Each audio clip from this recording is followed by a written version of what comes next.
Moms kitchen ল্যাবে আপনাদের সবাইকে স্বাগত। আজ আপনাদের সাথে শেয়ার করব দুর্দান্ত স্বাদের ভেন্ডির একটি রেসিপি। ভেন্ডির পিচ্ছিল ভাবের জন্য অনেকেই ভেন্ডি খেতে পছন্দ করেন না। একবার এইভাবে বানিয়ে দেখুন, একদম পিচ্ছিল ভাব থাকবে না, আর খেতেও হবে দুর্দান্ত স্বাদের। যারা ভেন্ডি খান না তারাও আঙুল চেটে খাবেন। বাজারে এখন খুব সুন্দর নরম কচি ভেন্ডি পাওয়া যাচ্ছে। একবার এই রেসিপি বানিয়ে দেখুন, রুটি পরোটার সাথে দুর্দান্ত লাগবে খেতে। চলুন দেখে নেওয়া যাক কিভাবে বানানো হয় এই মশলা ভেন্ডি। প্রথমে 300 গ্রাম ভেন্ডি ভালো করে ধুয়ে দুই প্রান্ত কেটে বাদ দিয়ে দিতে হবে। ভেন্ডি কেটে ধুলে পিচ্ছিল হয়ে যেতে পারে, তাই সবসময় ভেন্ডি ধুয়ে তারপরে কাটবেন। এবার একটা বোলে কেটে নেওয়া ভেন্ডি নিয়ে নিতে হবে।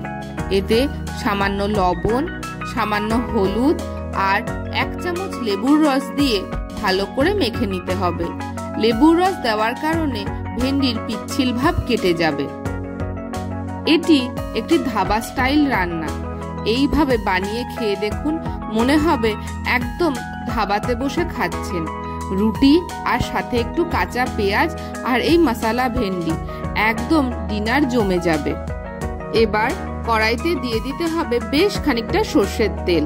রান্নাটি সর্ষের তেলেই করবেন। এতে সামান্য লবণ দিয়ে দিতে হবে।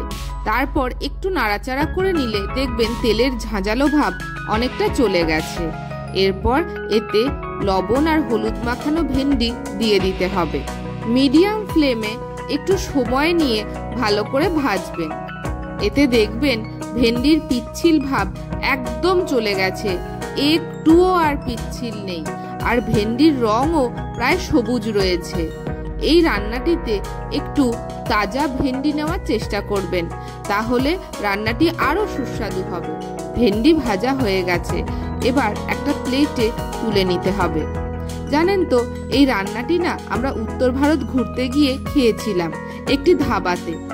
সেখানে এত ভালো লেগেছিল, সেই ধাবার যে কুক ছিল তার কাছ থেকে জিজ্ঞেস করে বাড়িতে এসে মা ট্রাই করে। দুর্দান্ত হয়েছিল খেতে। তারপর থেকে বাজারে যখনই নতুন ভেন্ডি ওঠে আমরা অবশ্যই এই রান্নাটি করি। আজ আপনাদের সাথেও শেয়ার করলাম। ওই ভেন্ডি ভাজা তেল থেকে কিছুটা তেল সরিয়ে বাকি তেলে জিরে আর সামান্য হিং ফোড়ন দিয়ে দিতে হবে একটা পেঁয়াজের কুচি। পেঁয়াজ ব্রাউন কালার হওয়া অবধি ভাজতে হবে। জানেন তো, এই রেসিপিটা না 2009 সালে উত্তর ভারত ঘুরতে গিয়ে মা শিখে আসে। দেখুন, গল্প করতে করতে পেঁয়াজ ভাজা হয়ে গেছে। এবার টমেটো দিয়ে টমেটো নরম হওয়া অবধি ভাজতে হবে।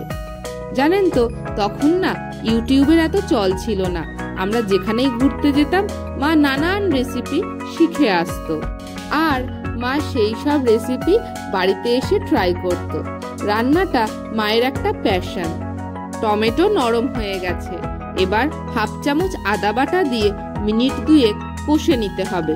এতে আদার কাঁচা গন্ধ পুরোপুরি চলে যাবে। কোনো স্টেটের অথেন্টিক খাবার খেতে চাইলে অবশ্যই ধাবাতে বা স্ট্রিট ফুডে ট্রাই করবেন। বড় বড় রেস্টুরেন্টে শেফেরা অনেক ফিউশন করে থাকে। দেখুন, মশলা কষানো হয়ে গেছে। এবার একে একে 1 চামচ ছাতু, স্বাদ মতন কাঁচা লঙ্কা বাটা, 1 চামচ কাশ্মীরি লঙ্কা বাটা, 1/2 চামচ জিরে বাটা, 1 চামচ ধনে বাটা, সামান্য হলুদ আর সামান্য চিনি আর অল্প গরম জল দিয়ে ভালো করে মশলা কষতে হবে। চিনি আমরা দিয়েছি। বাঙালিরা ছাড়া তো রান্নায় সেইভাবে কেউ চিনি ব্যবহার করে না। চিনি দিলে টক আর লবণের ব্যালেন্স হয়ে যায়। ছাতু দেওয়ার কারণে গ্রেভি ঘন হবে আর স্বাদও হবে অনবদ্য। এবার 1 চামচ টক দই আর সামান্য গরম জল দিয়ে আবারও মশলা ভালো করে কষে নিতে হবে। মশলা যত কষা হবে স্বাদও তত ভালো হবে। এবার সামান্য গরম মশলার গুঁড়ো আর অল্প কাসুরি মেথি দিয়ে আবারও মশলা ভালো করে কষে নিতে হবে। গরম মশলা আর কাসুরি মেথি এই রান্নার স্বাদকে আরও অনেক বাড়িয়ে দেয়, একদম ধাবার ফ্লেভার আসে। এবার গ্রেভির জন্য বেশ খানিকটা গরম জল দিয়ে ভালো করে মশলার সাথে জল মিশিয়ে দিতে হবে। গ্রেভি ফুটে ওঠা অবধি অপেক্ষা করতে হবে। এবার এতে ভেজে রাখা ভেন্ডি দিয়ে ভালো করে মিশিয়ে দিতে হবে।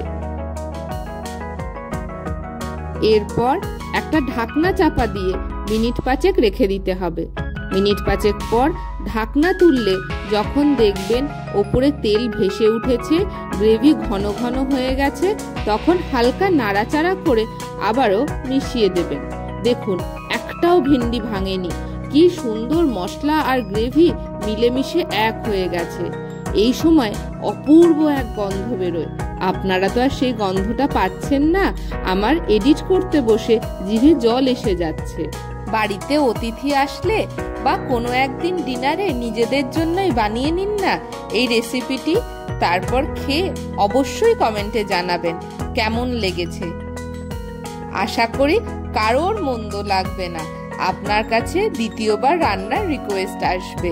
ভিডিওটি কেমন লাগলো অবশ্যই কমেন্টে জানাবেন। লাইক, শেয়ার ও সাবস্ক্রাইব করে মমস কিচেন ল্যাবের পাশে থাকবেন। ভিডিওটি শেষ পর্যন্ত দেখার জন্য অসংখ্য ধন্যবাদ।